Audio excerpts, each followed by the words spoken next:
Hi everyone, this is Bobby from bn-games.com, and we're here doing another classic capture.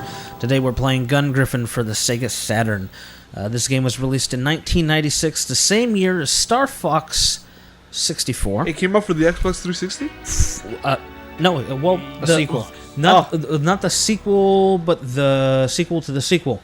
Came out on the Xbox in 2004. I don't want it then. It's not for the Xbox 360. Yes, and there's a PS2 GunGriffon game that was a sequel to this. Yeah. So decided to play this in lieu of the Armored Core 5 game, kind of dating this video when it came out. And this is a mecha simulation game, and it's in post-apocalyptic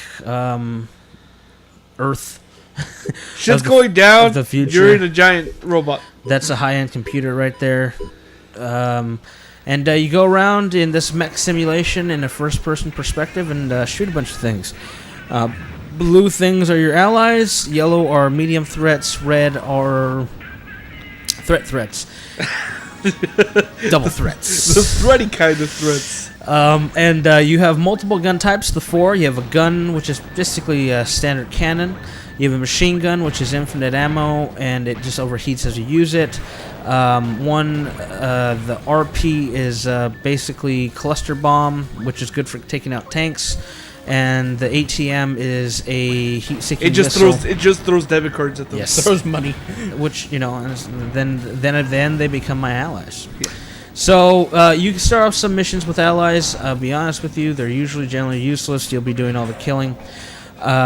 You move around with a D-pad, and for a game that relies on a D-pad, it holds up pretty well. I mean, you have to tap on the D-pad to get the aiming, and they obviously designed it with a horizontal plane in mind. Did this game use the 3D controller at all? You know what? I don't know. I'm not sure, and we don't have one at this time. I'd like to test that. I actually like that machine gun effect. The little lines. It's very retro. But it works. I mean, it does the trick. I think it's better than some of the effects they have now. Yeah, and all the sound effects are really good. I mean, it was a Saturn, so you did have CD quality audio. Yeah, all those explosion sprites remind me of Metal Slug. When you see him blow up, probably just ripped from Metal Slug. Nah, well, no. So GunGriffon is you know, all Sega Saturn games are pretty expensive by collector standards to pick up in mint condition or in decent condition. This game, though, even by standard Saturn prices, goes for about $12 to $15, maybe a little more. You refill, by the way, by standing next to the helicopter, which gives you ammo and heals you just by standing next to this helicopter, and you defend it. And that helicopter really looks like it carries fuel. Yeah, it does. And you see the map on the bottom left screen, and you destroy everything on the map. Other missions, they're not as easy as this one. They're in different weather types, different terrain. You have different obstacles. At night. Yeah, at night as well. Timmy learned that the hard way. Hey, but you do have night vision. That's true. You do. And you can even activate it during the day. It's kind of useless, but it does the job. It's useless at night, too. There are very few flying ones. They're not too hard to kill. You just stop and aim upward. Heat Seeker would have been better right there, but I was still learning the controls. The controls actually are intuitive once you learn how to use them. It's just getting used to how the mech moves and using a D-pad, because you would want to strafe with dual joysticks at this point in your life, I would assume, or a mouse and keyboard if you're a PC dude. Well, technically you can't strafe in this game. I know, but I mean that's what you'd want to do. Well, yeah. And here you'd have to kind of just have to back up and then get something in your sights and then fire away. But you know, I still like it a lot. It you know, like I said, it still holds up really well for what it is. And considering prices of Saturn games, this being a US version, it's actually still pretty good.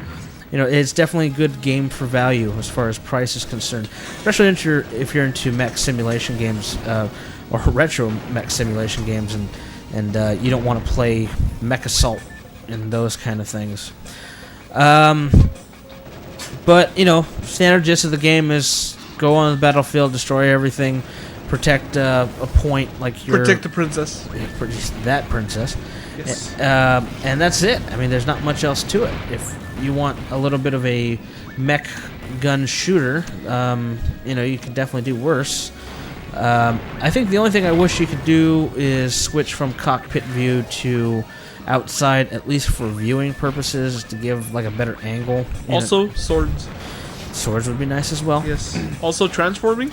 Well, Just for me. Oh, okay, I was gonna had say. Armored Core been released by this point? No. No, a no. this year on the PS1, didn't they? PS1. PS1. Armored Core would have been PS1. This is more arcadey than Armored Core. Armored Core was much more, hey, you need to add all the parts right, or you suck. You're not going to finish the mission. This one was more like point and shoot. Well, Armored Core was kind of like that. It was the background of Armored Core that was, the No, technical Timmy. part. Let's be honest. If you didn't have, if you put the wrong parts on your mech in Armored Yeah, Core, well, even yeah. the first one, No, you well, were dead. yeah, but still, I mean, the gameplay was still like an arcade shooter. Not No, necessarily. not like this. There were a lot of different mission types. Some of them involved you chasing down trains, so you had to put down the fastest parts with the. Well, I know. best I'm energy. I'm not getting at the setup part. I'm getting at the actual gameplay. No. The gameplay itself is still similar. Well, even regardless, this is still more. It's arcadey. I mean, and that's what the Saturn was good at. Well, most Sega systems were the Dreamcast, Saturn. But even for what mech simulation game, this is very very arcadey. It does have boundaries. If you escape the boundaries, you fail the mission. Because you're a traitor, and how dare you? I used a heat-seeking missile. You only get a few of those, and they're one-hit kills. I don't know. I like going around with the machine gun until it overheats. Personally, machine gun's my favorite gun, just for the effect. Although it's not as effective as the cannon per se. But tanks are easy peasy for a mech, and there's a lot of windmills around here. Another thing I would have liked was having some kind of booster for when you're flying in the air to get a little more momentum to move forward. The booster was mostly just to get you in the air for higher targeting. Anyway, that was GunGriffon for the Sega Saturn. Definitely a good game to pick up if you're a Saturn collector. Please subscribe and let us know what you think. Thank you. Transform.